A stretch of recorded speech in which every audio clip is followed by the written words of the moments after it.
الحمد لله غافر الذنب وقابل التوب الشديد العقاب وأشهد أن لا إله إلا الله وحده لا شريك له وأشهد أن سيدنا ونبينا محمدا عبده ورسوله اللهم صل وسلم وبارك على سيدنا محمد وعلى آله وأصحابه ومن تبعهم بإحسان إلى يوم الدين أما بعد فيا عباد الله اتقوا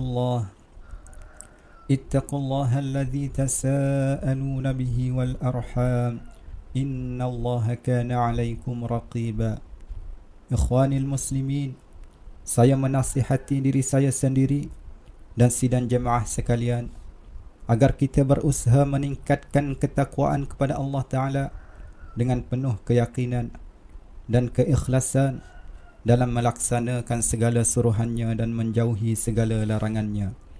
Mudah-mudahan kehidupan kita terus dibimbing olehnya, dikurniakan rahmat dan dimasukkan ke dalam syurganya kelak. Mimbar pada hari Jumaat yang bertuah ini akan memperkatakan khutbah yang bertajuk memelihara diri dari dosa.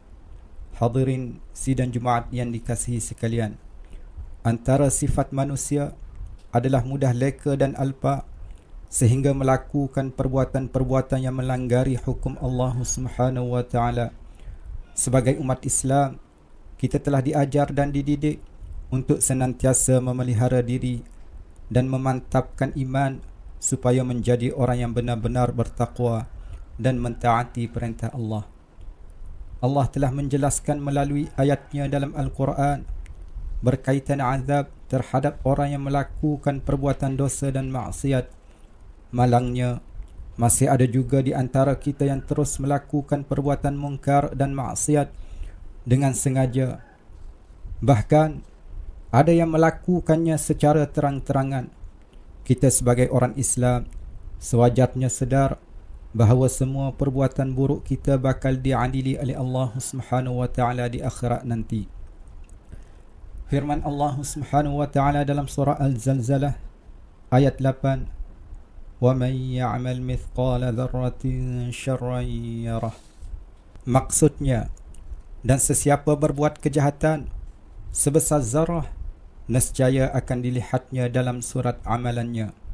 Muslimin yang dikasihi sekalian, janganlah kita lupa bahawa hasil pendapatan dari sumber yang haram boleh mengakibatkan penderitaan ke atas diri sendiri dan ahli keluarga.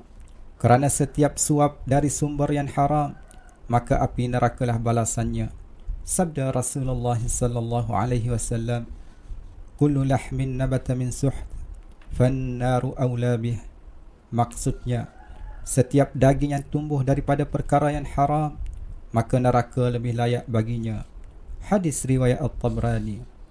Sebagai contoh, pelaku rasuah, penyalahgunaan kuasa, pengambil riba atau penipu dalam perniagaannya, walaupun mereka mendapat keuntungan RM1, harta melimpah, hidup mewah, perbuatannya tidak diketahui dan terlepas dari tindakan pihak berkuasa, namun balasan akibat perbuatan dosanya tetap ada.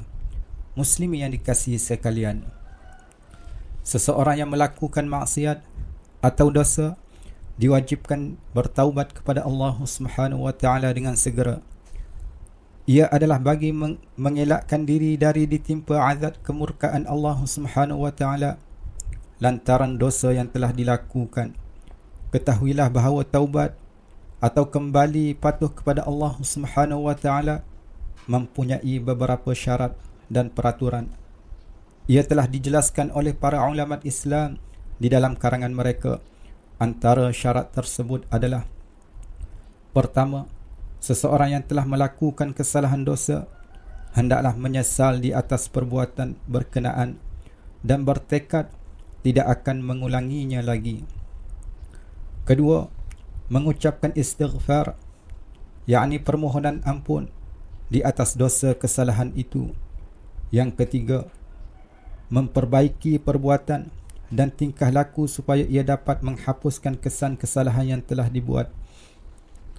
Yang keempat, mengembalikan hak dan milik orang yang dibuat kesalahan terhadapnya di samping meminta kemaafan darinya.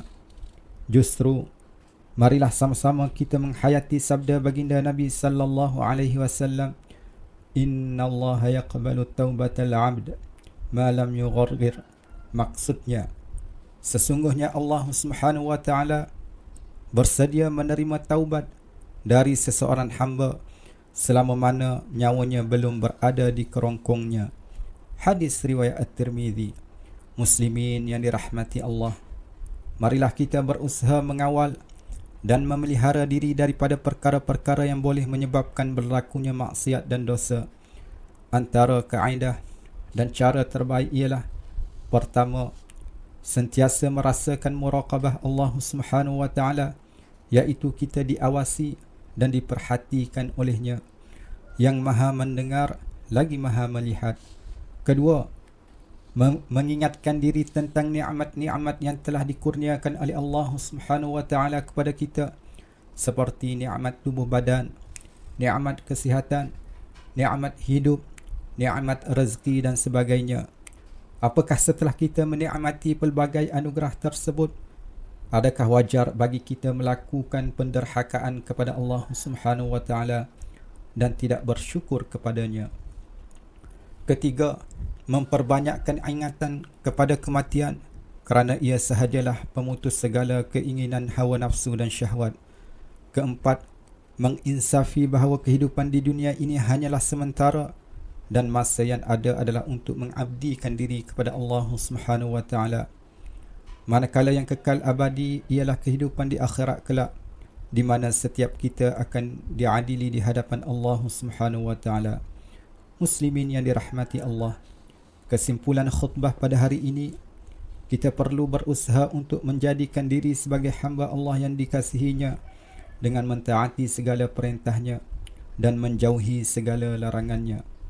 Di samping sentiasa beristighfar dan berdoa ke hadrat Allah Subhanahu wa taala, semoga kita sentiasa mendapat pengampunan, perlindungan, barakah dan rahmat daripadanya.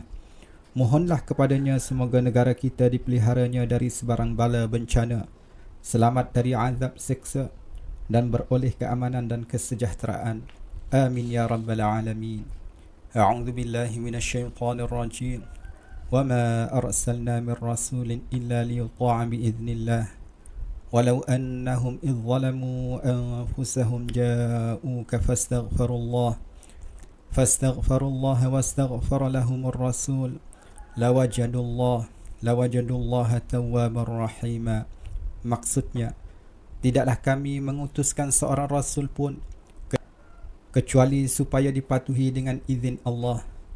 Jika mereka menzalimi diri mereka sendiri, kemudian mereka datang kepadamu wahai Nabi, lalu mereka memohon ampun dari Allah dan dipohon keampunan untuk mereka oleh Rasul Allah, mereka akan mendapati Allah Maha penerima taubat dan Maha penyayang. Surah An-Nisa ayat 64. Barakallahu li wa lakum fil Qur'anil azim wa nafa'ani wa iyyakum bima fihi minal ayati wadh dhikril hakim. وتقبل الله مني ومنكم تلاوته إنه هو السميع العليم. أقول قولي هذا وأستغفر الله العظيم لي ولكم ولسائر المسلمين والمسلمات والمؤمنين والمؤمنات فاستغفروه إنه هو الغفور الرحيم.